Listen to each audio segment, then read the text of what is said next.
Cerca Teleeuropa sul tuo Play Store o Apple Store e scarica la nostra app.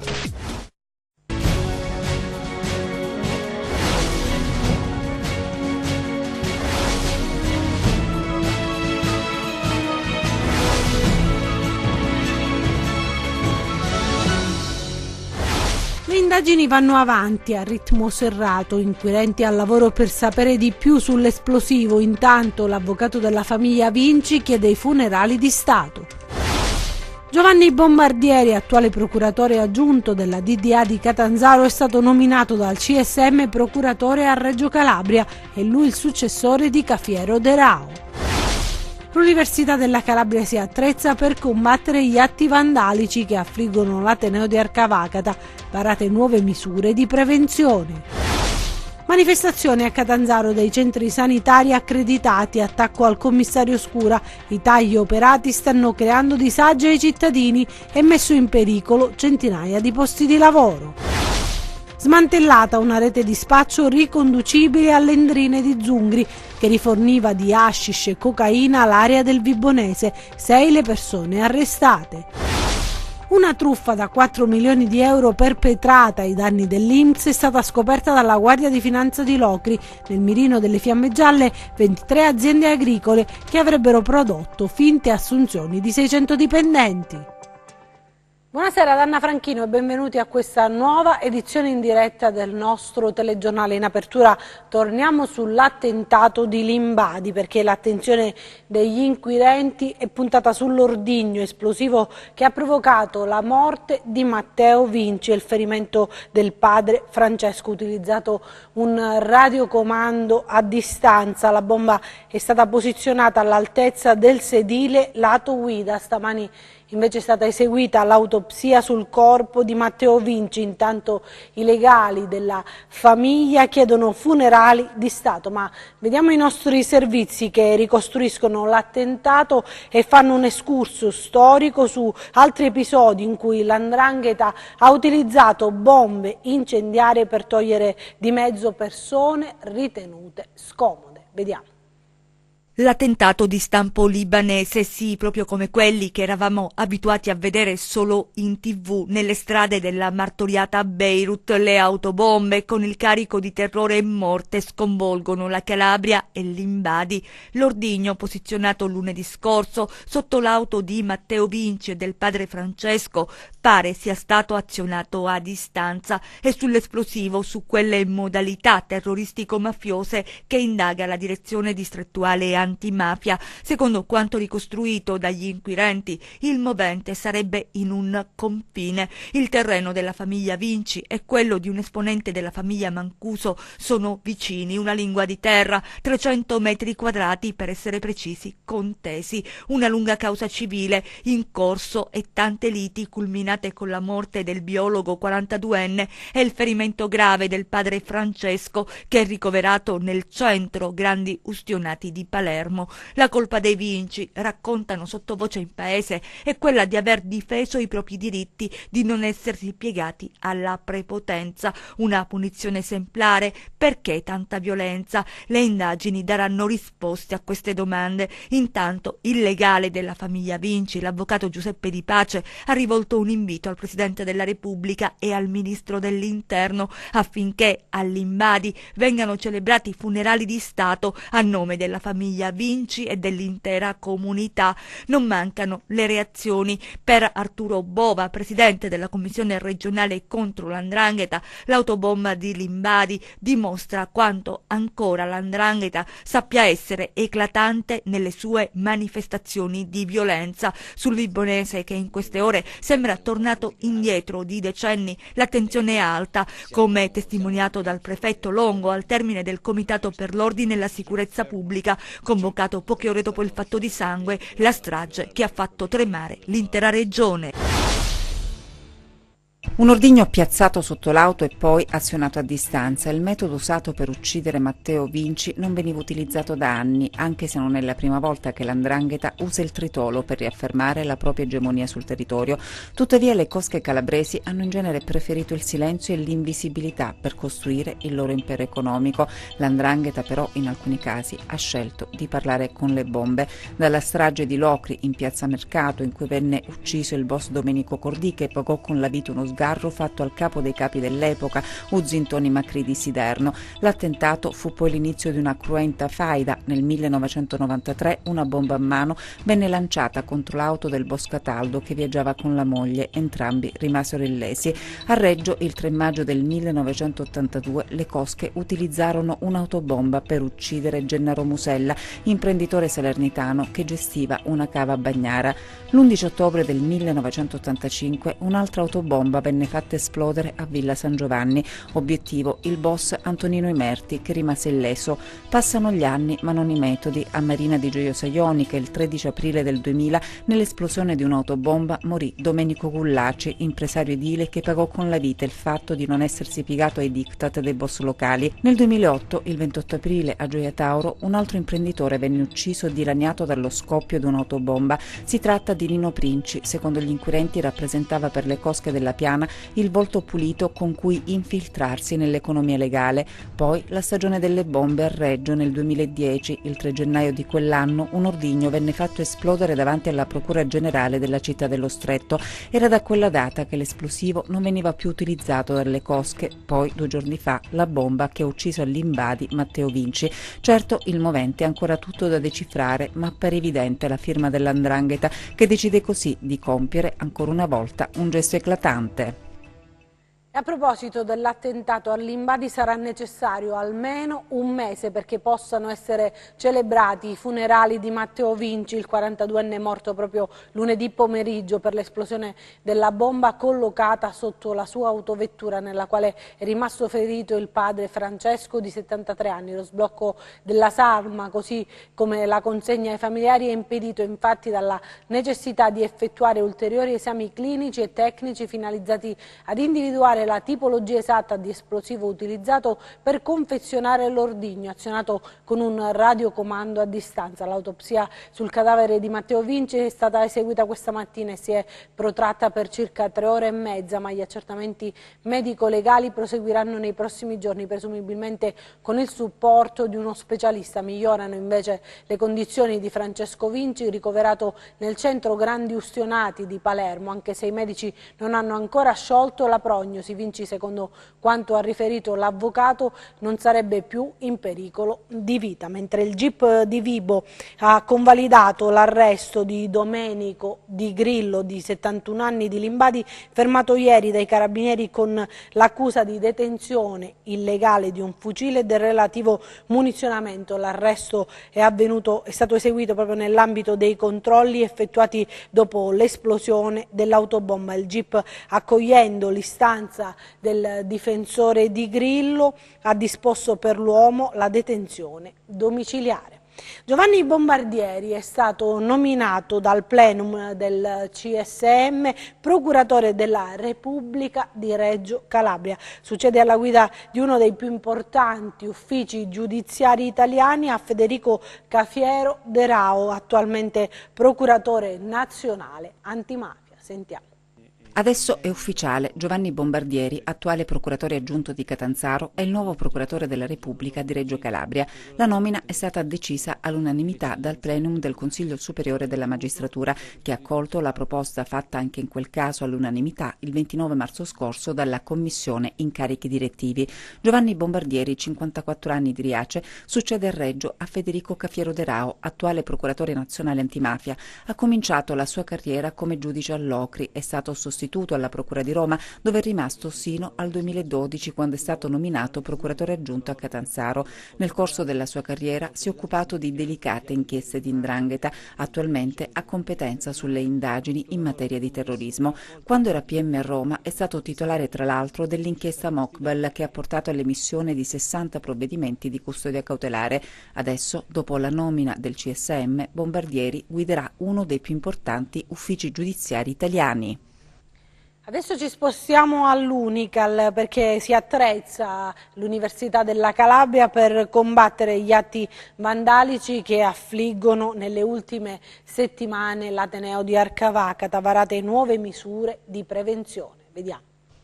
C'è grande attenzione all'Unical, una sorta di allarme per i continui atti vandalici che si registrano ai danni delle strutture universitarie. Molti dipartimenti presi di mira da alcuni teppisti che hanno provocato non pochi disagi. Il rettore dell'Unical, Gino Crisci, però non fa drammi e dice: stiamo cercando di arginare il fenomeno grazie anche alle forze dell'ordine e ad alcuni sistemi di videosorveglianza. Da qualche settimana assistiamo ad atti vandalici non finalizzati a furti, cioè è cominciato col Dipartimento di farmacia, soprattutto contro alcuni docenti, poi è seguito un po' nel Dipartimento umanistico e poi ultimamente un atto molto più grave ha toccato altri due dipartimenti dove ci sono stati danni molto seri. Ci sono stati lo sfondamento con delle mazze di 22 dipartimenti, di 22 porte, in due dipartimenti distinti, con forzatura delle porte tagliafuoco, che sono porte forti in metallo, e quindi è chiaro che alla base c'è un disegno, bisogna capire perché si fanno questi atti e cosa c'è dietro. Devo dire che noi ci siamo mossi con molta rapidità. Dopo il primo episodio abbiamo subito riunito tutte le forze accademiche, tutti i direttori, per cercare di studiare immediatamente dei rimedi per individuare dove erano i punti deboli. Abbiamo subito avviato una serie di provvedimenti che però, per essere eseguiti totalmente, ricorrono un certo tempo. Abbiamo individuato quali sono i meccanismi di difesa e li stiamo mettendo in atto. Ma soprattutto dopo questo secondo episodio estremamente grave, ultimo episodio, non secondo, abbiamo coinvolto pesantemente le strutture territoriali e devo dire abbiamo avuto una risposta fantastica sia da parte del prefetto che da parte del procuratore. E quindi sono in corso tutta una serie di indagini a tappeto ad altissimo livello, eseguite con impegno, e credo che presto verremo a capo di chi e che cosa si cerca, cosa c'è a valle di questi atti vandalici. Insomma, purtroppo la nostra difficoltà è che siamo un'università aperta. Gli attentati sono avvenuti recentemente, la gente sapeva dove erano le telecamere e le ha oscurate prima.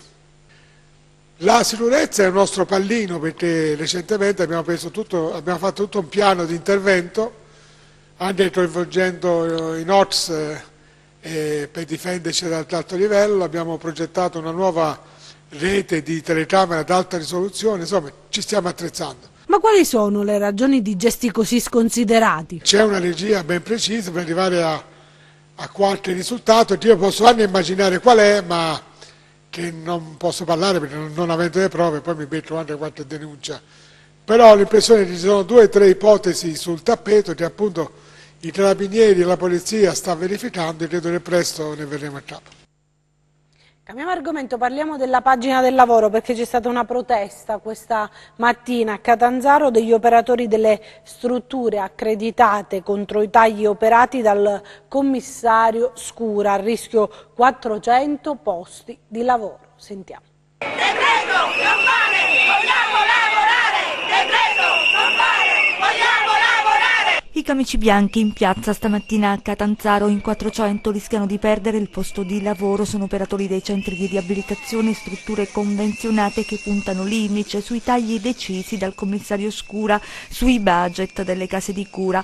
Una dieta da 13 milioni di euro che si ripercuote sul personale. Qualcuno ha già ricevuto la lettera di licenziamento. Le richieste per la politica sono chiare. Stimolare, l'amministrazione regionale a rivedere la loro politica e a ritornare sui loro passi, perché è una politica che non credo possa portare alcun vantaggio, se non, oltre a creare problematiche di natura occupazionale, anche a creare anche dei disagi per i cittadini e i pazienti, che sono sempre più spesso costretti a ricorrere a cure a pagamento piuttosto che a quelle in convenzione. C'è preoccupazione tra i lavoratori, alcuni dei quali denunciano il mancato pagamento delle spettanze. Siamo da agosto che non vediamo una lira, non l'euro, la lira.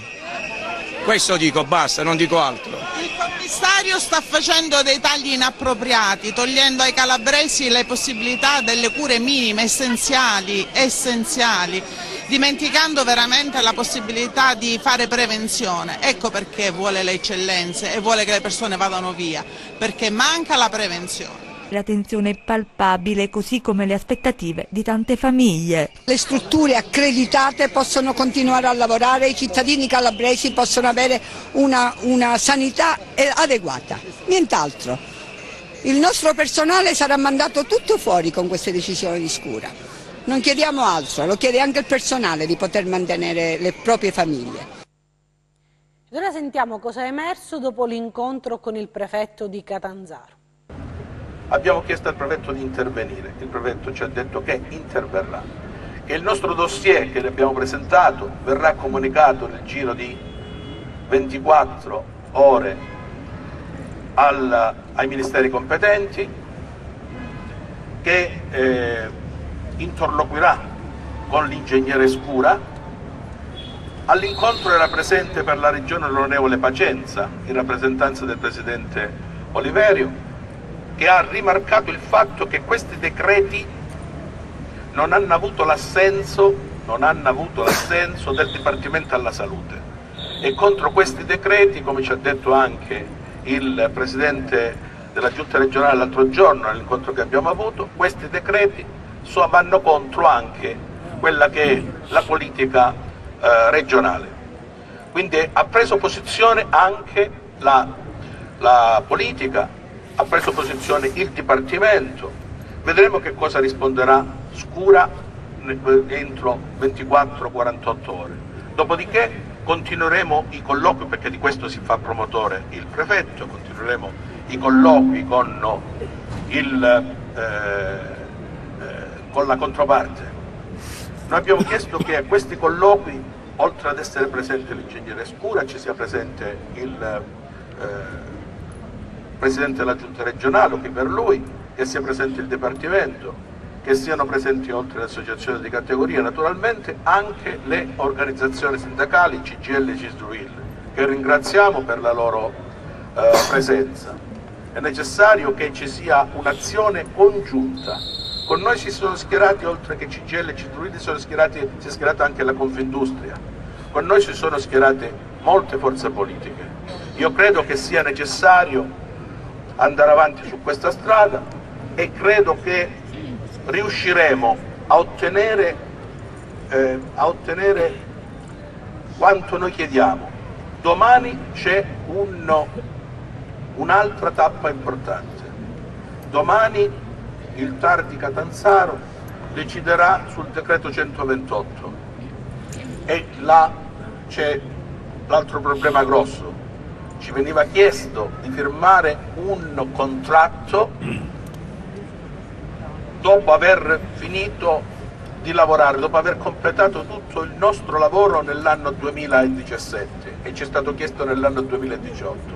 Io penso che il TAR di Catanzaro su questo deciderà per il meglio e in ogni caso sappiamo che abbiamo anche la possibilità di ricorrere al giudice civile. Aspettiamo anche che le procure di Catanzaro, di Reggio Calabria e di Cosenza si muovano in merito alla denuncia che noi abbiamo presentato come associazione di categoria contro questi decreti.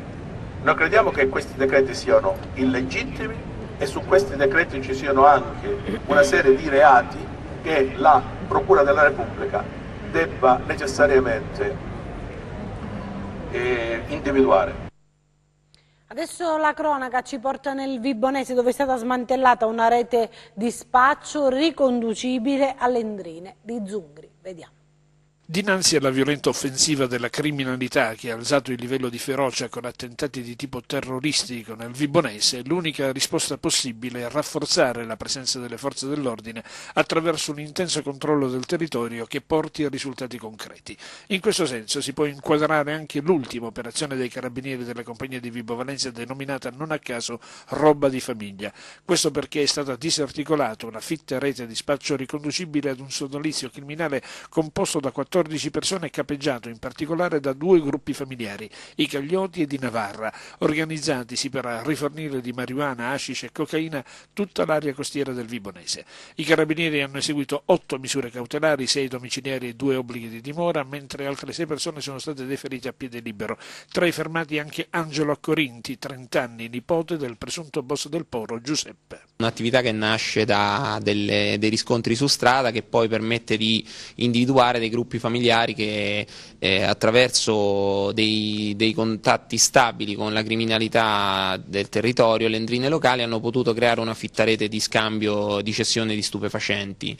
Cessione che ha portato ad individuare appunto un sodalizio composto di 14 persone, di cui, come abbiamo detto, 6 sono state sottoposte agli arresti domiciliari e altri 2 all'obbligo di dimora.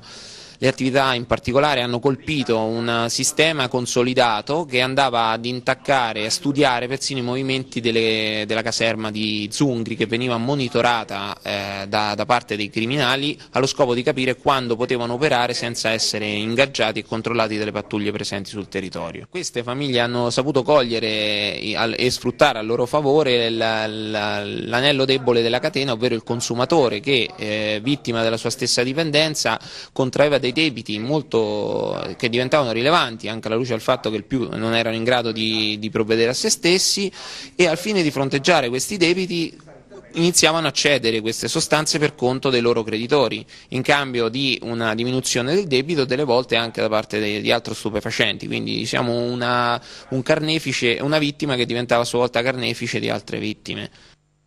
Ora ci spostiamo a Palmi, dove si è tenuta la prima udienza del processo nei confronti dei cosiddetti furbetti del cartellino di Oppido Mamertina. Sentiamo. Risultavano al lavoro, ma in realtà sarebbero stati a casa a far la spesa o intrattenersi con amici e conoscenti nelle vie del paese. 24 dipendenti del comune di Oppido Mamertina sono comparsi nella mattinata di ieri davanti al giudice monocratico del Tribunale di Palmi per l'inizio del processo. Un'udienza in cui sono state costituite le parti, ma l'assenza dei primi 3 testimoni del pubblico ministero ha obbligato a rimandare al 9 ottobre, quando i testi citati dalla Procura di Palmi dovranno comparire per essere sentiti. L'inchiesta sui 24 dipendenti, vale a dire più della metà del personale amministrativo del comune di Oppido, è scattata il 6 luglio del 2016. In 4, fra cui 2 funzionari con compiti dirigenziali, erano finite ai domiciliari, mentre altri 20 avevano ricevuto un'ordinanza di presentazione alla polizia giudiziaria perché accusati a vario titolo di concorso in false attestazioni con modalità fraudolenta, della presenza in servizio e truffa aggravata e continua in danno di un ente pubblico. I dipendenti, secondo l'accusa, timbravano regolarmente il badge all'ingresso e poi uscivano dal palazzo comunale per i loro servizi. Sono stati i carabinieri di Oppido a dare il via alle indagini nel novembre del 2015, dopo aver notato alcuni dipendenti comunali aggirarsi per le vie cittadine in orario di ufficio. Grazie alla delega della Procura di Palmi, che ha coordinato le indagini, era stato installato un sistema di videosorveglianza per tener d'occhio la macchinetta marcatempo e gli ingressi in municipio. A questo si sono aggiunti i servizi di osservazione e pedinamento per le vie della città. Sarebbero così emerse che molti degli attuali imputati si assentavano al luogo di lavoro, venendo osservati dai carabinieri nelle piazze e nelle vie adiacenti il palazzo comunale mentre sbrigavano commissioni personali o si intrattenevano con i conoscenti ed amici. Truffa all'INPS, scoperti 600 falsi braccianti a Locri, vediamo. 23 aziende agricole coinvolte, 600 braccianti denunciati e il bilancio di una nuova truffa all'INPS scoperta dalla Guardia di Finanza di Locri, un'indagine complessa durata diversi mesi, al termine della quale le Fiamme Gialle hanno scoperto un danno all'erario di oltre 4 milioni di euro, prodotto dalle oltre 100.000 giornate lavorative dichiarate ma mai effettuate.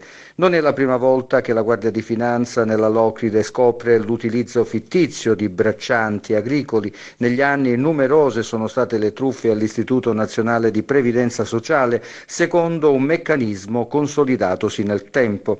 La complicità tra aziende e soggetti da assumere sulla carta come braccianti è alla base di tutto e questo ha portato ad una pratica molto in uso. In linea di massima questi giochi sono estranei a aziende grosse, le loro dimensioni infatti impongono, al di là della onestà dei titolari, una condotta esemplare. Il fenomeno riguarda, o almeno sembra riguardare, prevalentemente aziende meno visibili, di dimensioni cioè più piccole. Piccolo però non è il danno alle casse dello Stato.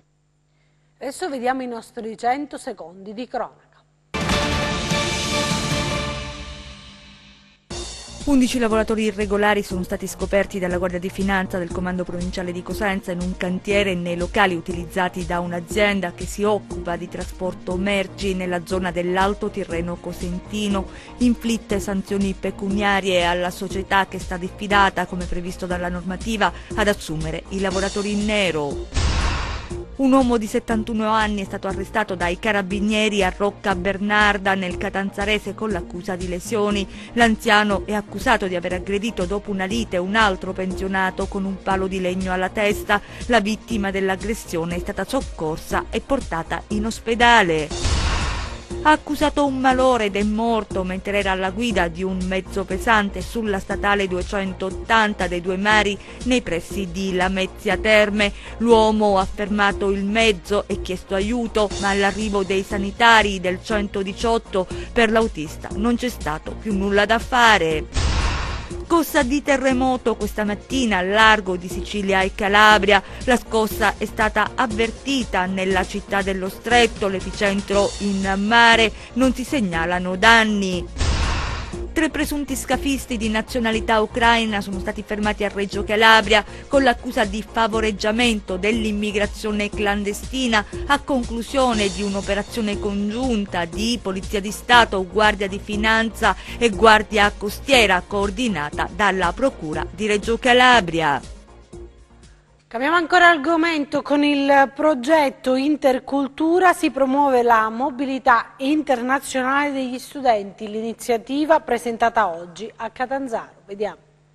Ragazzi da tutto il mondo nella sala turchese della cittadella regionale a Catanzaro, dove questa mattina è stato presentato il progetto Intercultura. Ogni anno sono 1800 i liceali italiani che decidono di fare questa esperienza, superare l'apposito concorso, conoscere un'altra lingua, un'altra cultura, allargare i propri orizzonti, superare pregiudizi e conflitti. Ogni anno in 60 paesi si muovono ben 12.000 studenti, un progetto che ha radici antiche. Questa esperienza è nata proprio dall'attività che hanno svolto gli ambulanzieri, barellieri americani volontari durante la Prima Guerra Mondiale in Europa. Questi ragazzi che sono venuti qui per offrire una mano sul fronte, ritornati nel loro paese, hanno capito che per sviluppare la pace nel mondo e tra le diverse popolazioni d'Europa e non solo, bisognava fare incontrare i ragazzi e quindi hanno messo in piedi questa rete. Noi che seguiamo le celebrazioni dei 100 anni dalla Grande Guerra, quest'anno è l'anno della pace, il 2018, come Regione Calabria abbiamo inteso includere nel nostro programma di iniziative anche la presentazione di questa attività, perché ci sembra uno dei messaggi migliori che possiamo lanciare nell'ambito delle celebrazioni, cioè che resta il fatto di potersi incontrare per evitare ciò che è accaduto 100 anni fa e non solo. Quindi ci pare un'iniziativa adeguata per poter mettere in rete delle energie positive e dalla conoscenza di culture diverse sono sicuro che verranno buone cose. Torniamo adesso sull'inchiesta Moneygate, perché la Corte d'Appello federale ha respinto il ricorso del procuratore federale contro il Catanzaro Calcio e i suoi ex dirigenti in relazione alle accuse di una presunta combin della partita Catanzaro-Avellino che sarebbe emersa nell'ambito appunto dell'inchiesta Moneygate. Il Catanzaro Calcio, la decisione della Corte d'Appello federale, ha commentato il presidente Floriano Noto, mette finalmente fine ad una vicenda che aveva tenuto innanzi ai tifosi tifosi, anche se già nel giudizio di primo grado era emersa in maniera chiara l'estraneità della società alle ipotesi di accusa. Abbiamo sempre avuto fiducia nella giustizia sportiva ed ora potremo guardare con maggiore serenità al futuro di una società che pone la serenità, la correttezza e il rispetto delle regole in cima alla propria scala dei valori, nella consapevolezza che solo una gestione autorevole e affidabile può perseguire progetti sportivi solidi ed ambiziosi. Adesso vediamo il meteo.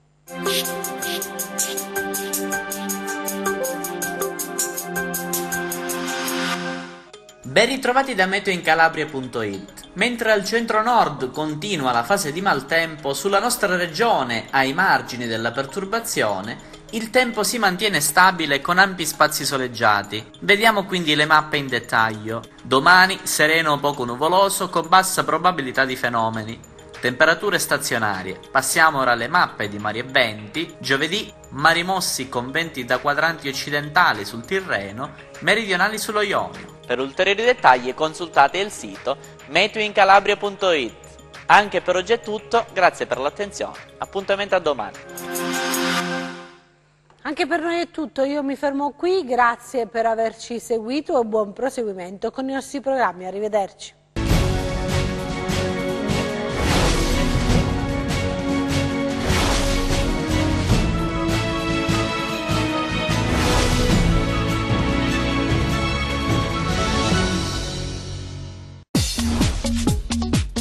Cerca Teleeuropa sul tuo Play Store o Apple Store e scarica la nostra app.